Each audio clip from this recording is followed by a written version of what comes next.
चाहिँ म सधैँ यो बाटो दिस इज द वे जुन चाहिँ म सधैँ मामा घर जान्थेँ। माई मामा घर इज ओभर द्याट डाँडा होइन। यो हाम्रो बाटो भइहाल्यो, खतरा बाटो खत्रै भइरहेको के मर्निङ वाक छ।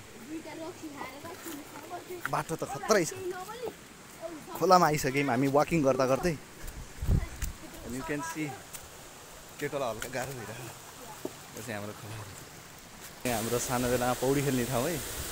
यो खोलाको नाम चाहिँ भुतेर भन्छ होइन, अलि खोजमा खाएकै यो। त्यहाँ चाहिँ खोज छ, त्यहाँ चाहिँ ठुलै ऊ छ गहिरो। खेल्नु भए कस्तो अनुभव थियो त खेल्दाखेरिको? चिसो थियो, जाने हो कि एक हान्न?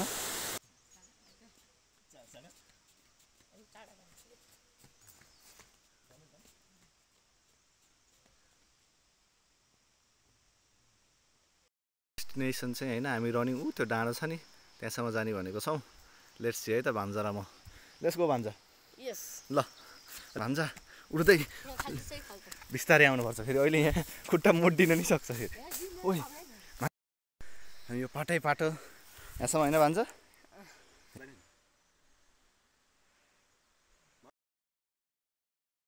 हाम्रो अङ्कलले त्यत्रो भारी लिएर आइरहनु भएको छ।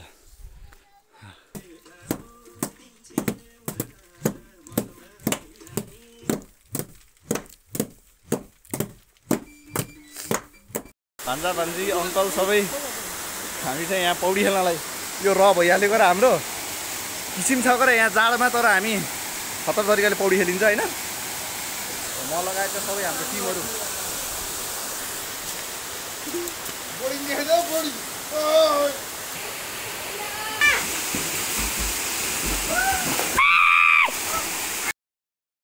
I am going to our मूल घर होइन, जहाँ चाहिँ देउता राखेको हुन्छ। यो उकालो बच्चा बेला त इट वाज इटिजी होइन, उठ्दै गइन्थ्यो। आज त के हो पुरै ज्यान दुखे जस्तो होइन, यति उकालो हिँड्दा नि। So I am still waiting and हामीसँगै आई हेभ खोडा। यसले चाहिँ अब तपाईँको यहाँ बलि मार हान्नको लागि युज हुन्छ। यो चाहिँ हामी लगेर त्यहाँ देउताको ठाउँमा लगेर यसलाई पूजा गरेर होइन बलिको लागि प्रिपेयर गर्छौँ। अब त्यहाँ गएर चाहिँ खत्रै हुन्छ, त्यहाँ अब धामीहरू काम्नुहुन्छ। And I will show you that होइन। एन्ड त्यसै अब कस्तो हुन्छ त्यहाँको एक्सपिरियन्स। अब हामी जाँदैछौँ, अँध्यारो छ होइन।